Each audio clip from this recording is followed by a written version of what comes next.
Baik, shalom teman-teman. Terima kasih atas kesempatan yang diberikan kepada kami. Kami akan mempresentasikan hasil kerja kami. Yang pertama, klasifikasi sumber daya alam dan lingkungan hidup. Yang kedua, konsep-konsep pengelola sumber daya alam.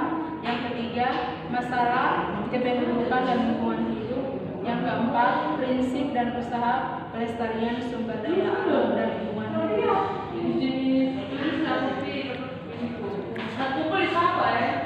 Baik, yang pertama, pengertian sumber daya alam dan lingkungan hidup. Sumber daya alam adalah potensi sumber daya yang terkandung dalam bumi, tanah, air, dan dirgantara yang dapat dimanfaatkan untuk memenuhi kebutuhan dan kepentingan manusia. Sumber daya alam berkaitan dengan lingkungan hidup karena lingkungan hidup merupakan kesatuan ruangan dengan semua benda, daya, keadaan, dan makhluk hidup, termasuk manusia dan perilakunya yang mempengaruhi kelangsungan hidup dan kesejahteraan manusia serta makhluk hidup lainnya.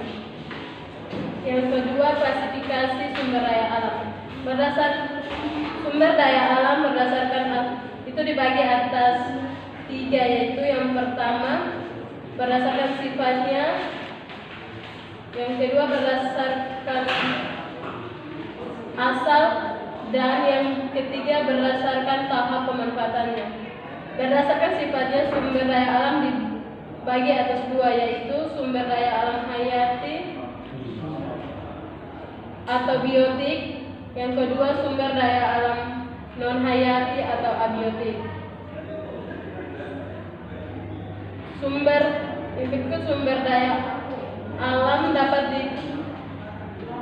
diperbaharui dan yang tidak dapat diperbaharui.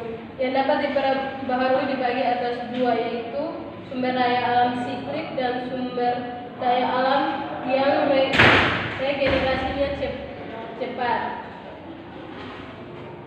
Sumber daya alam yang tidak dapat dipengaruhi adalah sumber daya alam yang jumlahnya terbatas sehingga akan habis jika dipakai terus-menerus. Contoh, batu bara, mineral, bahan bakar, dan logam. Yang berikut, konsep-konsep pengelola sumber daya alam. Ada beberapa konsep pengelola sumber daya alam, yaitu yang pertama, sumber daya alam materi, yaitu apabila yang dimanfaatkan adalah materi yang ada dalam sumber daya alam tersebut. Yang kedua, sumber daya alam hayati, yaitu sumber daya alam yang alam dalam bentuk makhluk hidup, baik hewan maupun tumbuh-tumbuhan. Yang ketiga, sumber daya alam energi, yaitu apabila yang dimanfaatkan adalah energi yang terkandung dalam sumber daya alam tersebut. Yang keempat, sumber daya ruang, yaitu ruang atau tempat yang diperlukan manusia untuk hidupnya. Yang kelima, sumber daya alam waktu. Sebagai sumber daya alam, waktu tidak dapat berdiri sendiri melainkan terkait dengan sumber daya lain. Yang berikut, masalah kependudukan dan lingkungan hidup. Yang pertama, masalah kependudukan. Itu berdasarkan kualitas penduduk dan kesehatan. Berdasarkan tingkat pendapatan penduduk Indonesia walaupun mengalami peningkatan tetapi masih tergolong rendah dibandingkan dengan bangsa lain. Yang berikut, berdasarkan tingkat pendidikan. Itu dipengaruhi oleh beberapa faktor, yaitu rendahnya kualitas sarana fisik, yang berikut rendahnya kualitas guru, rendahnya kesejahteraan guru, dan masalah biaya pendidikan. Yang ketiga, tingkat kesehatan. Dapat dilihat dari besarnya angka kematian bayi dan usia harapan hidup penduduknya. Dan yang terakhir, prinsip pelestarian sumber daya alam dan lingkungan hidup.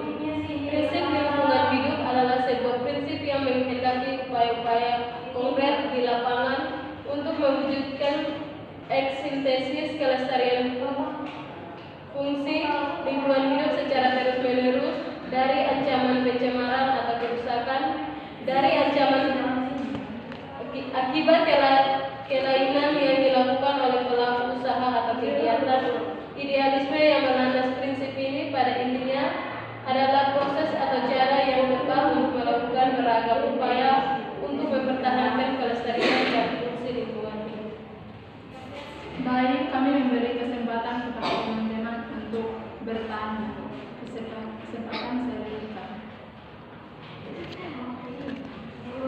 Baik, terima kasih atas kesempatan yang saya peroleh. Di sini saya akan bertanya mengenai berikan contoh-contoh sumber daya hayati dan non hayati. Terima kasih. Contoh-contoh sumber daya hayati atau biotik antara lain kayu dan tumbuh-tumbuhan. Dan yang contoh sumber daya non hayati itu tanah, air, mineral, dan angin.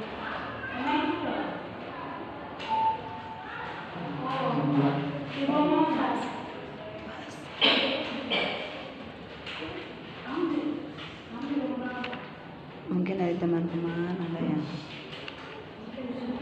Jika tidak ada pertanyaan, kami tutup presentasi.